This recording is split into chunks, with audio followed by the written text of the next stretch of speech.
Yo, yo, what's up? Peace and blessings, everybody. Personal healing and health, master life coach, Gerald Hassan D. Childress, Enlightening Minds Enterprise, also known as Mr. Shift Your Perspective.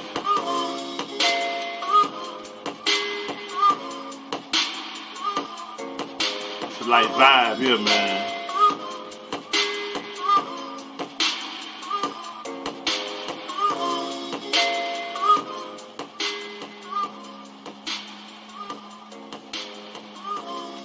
I ain't gonna put it all the way out because I'm vibing with that instrumental by Russ Serious. So shout out to Russ Serious, man, for the instrumental. Alright, man, I hope everybody having a good one today and done had a good one today. Again, this is Gerald Hassan D. Childress, Enlightening Minds Enterprise, Mr. Shift Your Perspective, Personal Healing and Health, Master Life Coach, Enlightening Minds Enterprise. And I want to speak with you today. Well, I want to speak. The topic is called Black Boys Single Moms. Black Boys Single Moms. So I want to speak with I'm speaking to the black mothers specifically, but of course everybody can soak some of this up.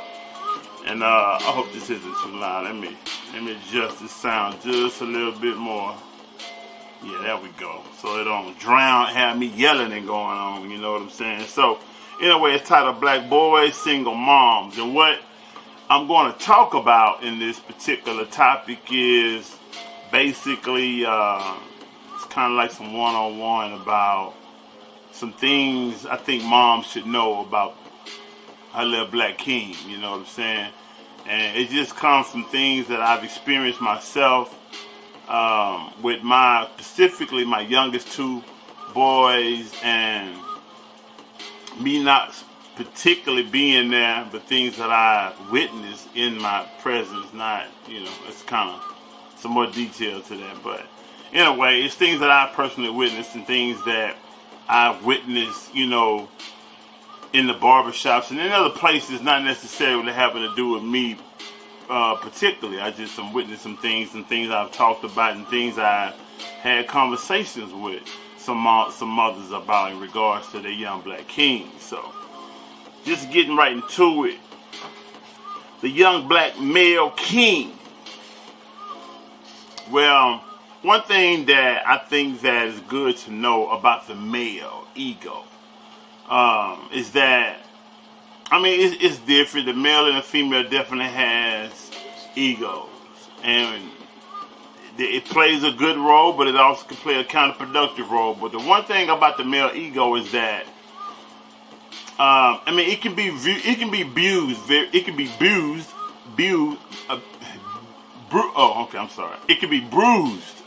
Damn, I'm having two words in my mind trying to pronounce. It can be bruised though. I still can't really get it out. Anyway, it can be bruised very easily.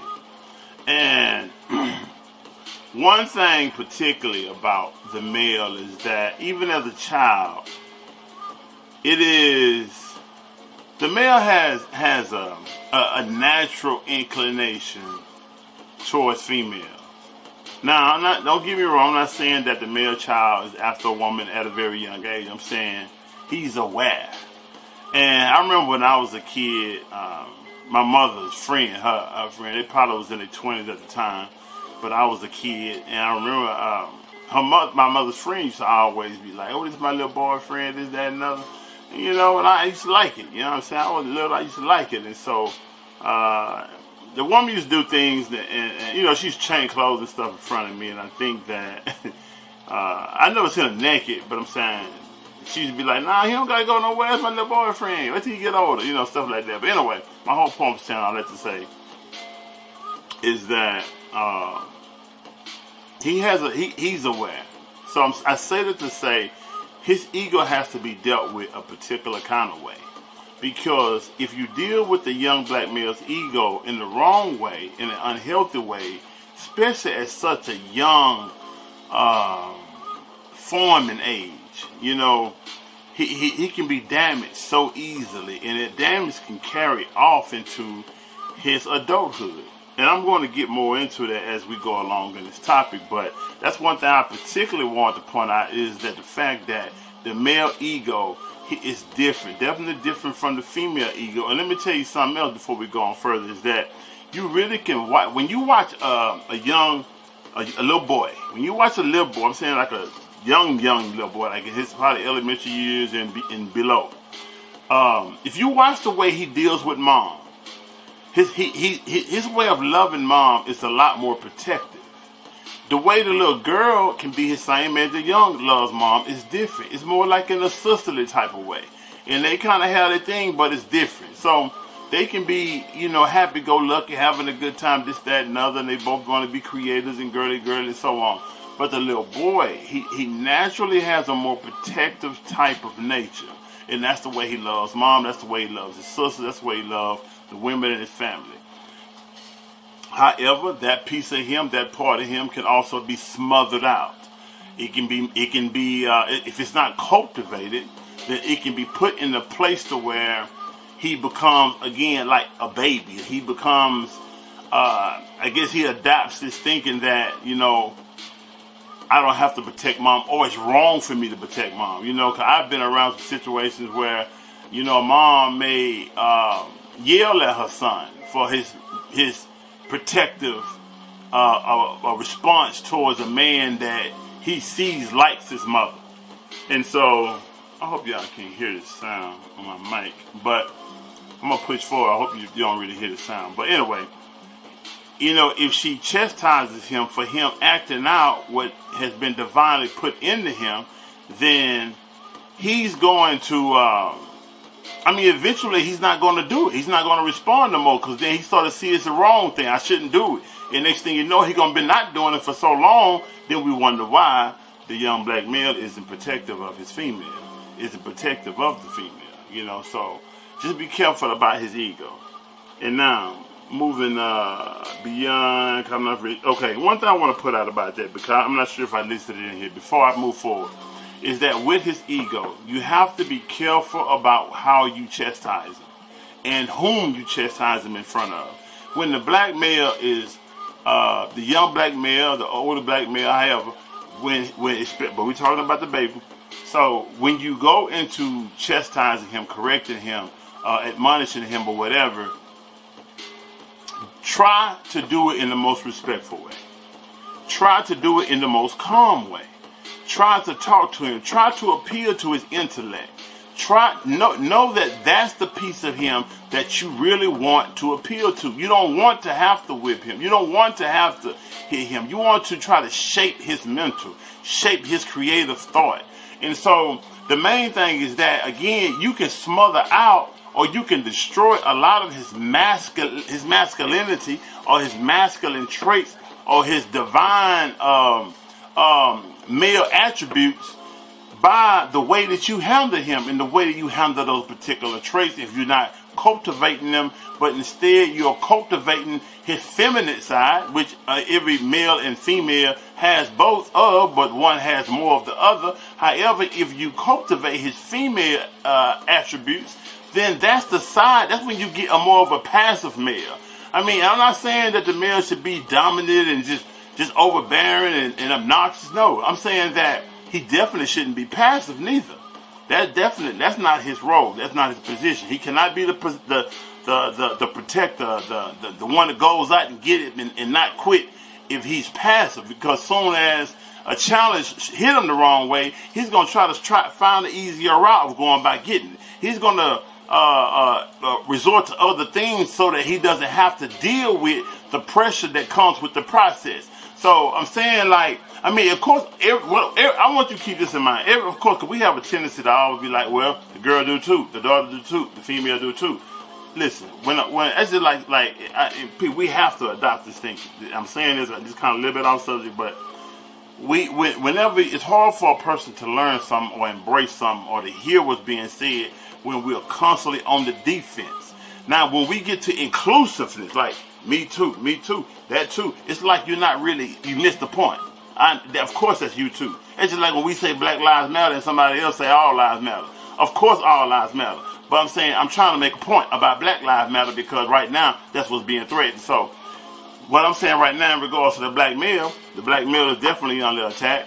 The black female is the one who's predominantly raising the black male for the greater part of who he is, because she lives with him. And so even though the father may be involved and the kid may go spend time with the father, the child is in the mother's house, and the mother's house is a total reflection of who she is. Just like if a man stay by his house is a total reflection of who he is. So when this little boy is embracing and grabbing on to everything in the house and the ways of his mother subconsciously, and this is the kind of programming that he's acquiring and attaining from that kind of surrounding, and especially if it's all females there and it's only one son there or whatever, or he's around most of the mother's female sisters or aunts or whatever. If he has all this femininity around him, he's still trying to figure out what it takes to be a man, because this is a natural drive, a natural question that happens to a young boy. He's trying to figure out what his manhood looks like, because when he goes to school and deal with all these other little boys and some of them bad and whatever, he might be trying to figure out why he's scared versus why this dude not so scared. Why this dude feel like he can whoop me? You know what I'm saying? Why, all kind of things. So we're going to associate a lot of that to manhood. And so a lot of that kind of stuff we get from a real man. I mean, it'll get from any man, but of course, you would preferably want to have your man around, the kind of man that you wouldn't mind your son being like. So now, moving on to the next thing. Protect his ego. When you admonish him, take him off. I was about to skip this up. When you admonish him, take him off somewhere. Take him off. Admonish him in private.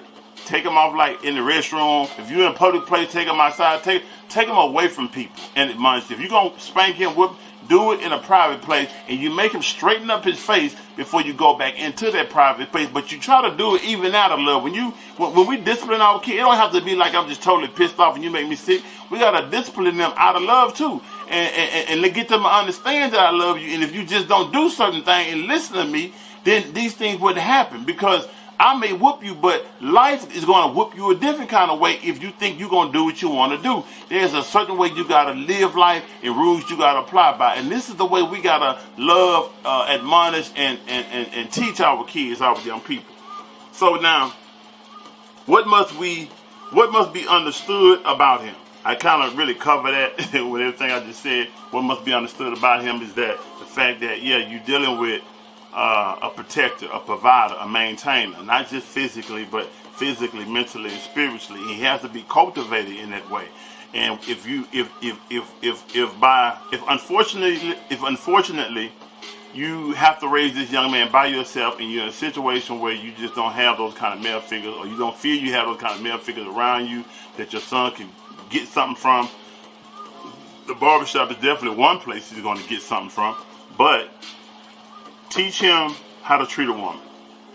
Don't make him be no sucker. Don't make him be like he just got to be a yes man and everything she says is correct, right? Don't make him that kind of dude. Make him into the kind of man that you yourself wants yourself. Make him into that. If that's the most and the least that you can do, if there is no positive male figure around. Now, moving on to the next thing is know and respect your limitations. Know and respect your limitations.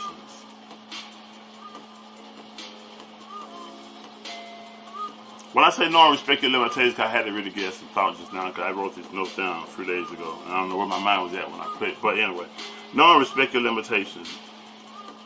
I would say with that, because honestly I don't recall why I put that there, but I would say in regards to him, it just, again, when you tell him no, I mean, one of the main things with dealing with a young boy, the male, period. I mean, females too, but I'm saying particularly the male. This is so paramount for him, is that he has to have discipline. He has to have discipline and structure. I'm talking about, I cannot emphasize this enough. If I'm going to apply know and respect your limitations to anything, it's going to be this. He has to have discipline. Whatever you tell him, you got to stick to it. You have to stay consistent with whatever it is you're trying to get him to do. If you say stop about this one thing, don't make excuses for it. If you tell him you're going to be on punishment for however many days, he needs to be on punishment for that amount of time frame. Even if he start doing right, and he has to understand that I'm pleased with you, I'm in everything that you're doing better and all that, but I did tell you you're weak, so you got to ride this out. Cause I don't ever want you to feel that all you got to do is start acting right, and then I'm going to let this punishment out for you. So, know and respect your limitations. What to do? Oh, what not to do? I really kind of covered that too already in regards to what not to do. That's don't be inconsistent. Try to keep.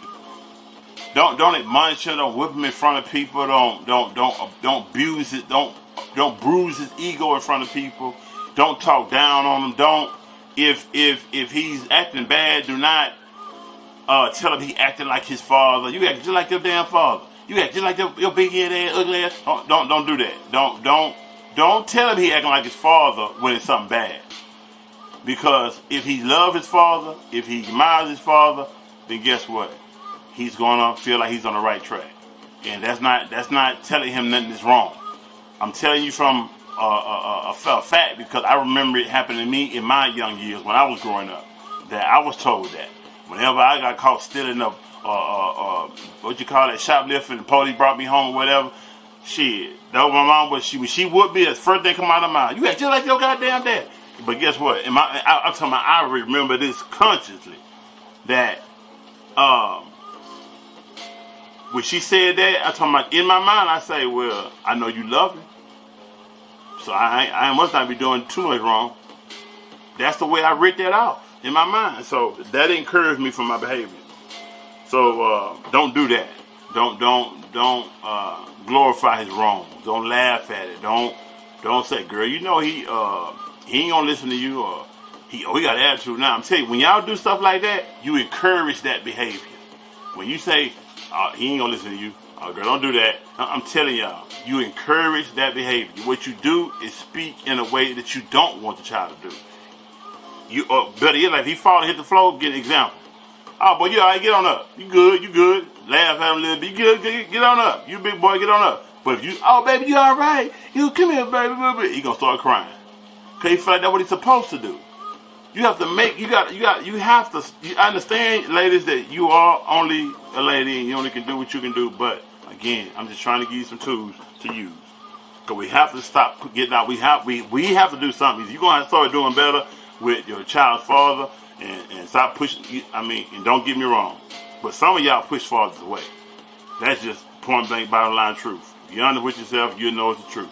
Some of you push fathers away 100 different ways. So stop doing that too. Let the father be there in the best way he can be there. Why dad is so important. Oh, I'm sorry, I skipped something. Why are you so important? Okay, first of all, why are you so important? You are so important because a child, a little boy particularly, he definitely needs that nurturing aspect of a woman. He needs that because that is like the father and the mother is like his yin and yang. It helps balances those two out for him. And it puts him in a better position that when he's dealing with other women in life, or his woman, or his daughters, or whatever, he's really in a more compassionate, tolerable, nurturing position because he was fed that. He was given that. You know what I'm saying? So, like I always say, you can't give something you don't have. My mother wasn't there for me like that. I wasn't really nurtured coming up, at least after a certain point. I'm saying after a certain point to where I don't even remember. So I wasn't really nurtured in a lot of ways like that with my mother. The streets really literally raised me. It's certain. So when it comes to being able to tolerate, when it comes to being able to tolerate,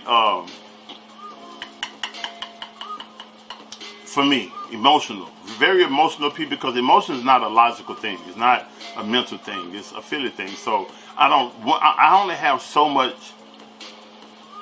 I guess you say, empathy for real emotional people. I try my best and I'm growing with it, but I believe it's such a difficulty for me because of the fact that I was not nurtured. So I'm saying that it takes you. That's what makes you so important for him, is that nurturing piece. What makes the father so important for the daughter is that structuring piece, is that her knowing how to handle that masculine energy and her know what to look for in regards to love and protection, and excluding those fathers that's fucked up and messing up their daughters or whatever, because that's happening too, and I can't even begin to understand it, so I can't even speak on that.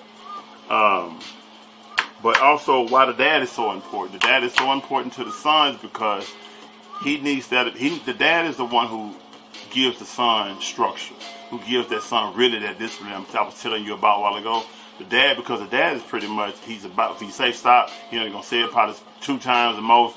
Most fathers. You got some fathers who has more of a feminine, passive nature, and I've heard fathers in the barbershop try to reason with their son, try to, like the son is rebellious. No, I ain't. No, and the father's like sounding like to me like the mother. I didn't get it. Maybe I'm wrong from my perspective, but all I'm saying is that the father is important because the father helps establishes a certain level of he cultivates that son's masculinity. If his father is a provider, maintainer, and sustainer, and on all different levels to the woman that he loves, or to the son's mother, then that son learns how to do that, because that is his nature, that is his divine nature, and the father helps cultivate that part of him to the point it makes it easier for this man to carry out his manly duties, and him to act like an adult when he gets up of age. And so that makes the father so important, as well as just how to be responsible, how to have some self-accountability and just things of that nature. That's why the father is so important. So again, we have to keep the fathers involved, let them do what they can do. As long as that child is not in danger with that father, taking that father to his house or wherever, as long as the child is not in danger, and you being honest, the child is not in danger, let that child be raised by, let that father be involved. So, okay, well that pretty much wraps it up what I have here. And again, make sure real quick. Yeah, that pretty much wraps it up. So I just wanted to, I've been having this on my mind, but really wanted to share this and have this conversation with y'all for a while, because again, it's something I've experienced myself. It's something I've seen experience, and we just have to understand, man, that a lot of stuff that we do to a child, a lot of stuff that we've experienced as a child, carries off into our adulthood. And it's those things that we still struggle with trying to fix today. And we try to make our kids' life easier, so they don't have to cry as much as we cried and struggle as much as we struggle, and can smile more than we smile. So with all that being said, peace and blessings. I hope this could help anybody. If you have any questions, please go into the comments, leave your questions, get back at me, email, whatever it is you want me to speak about, whatever you want me to talk about, whatever you want me to address, anything you want me to clear up, as well as if you haven't already, please hit the share button, hit the subscribe button, hit the like button, hit the share button. It's very important that you do that. That helps more people see my videos. And if you find value in what I've said, then we definitely need more people to be a witness to it. And with that being said, peace and blessings. And I pray that everybody has the best. Peace.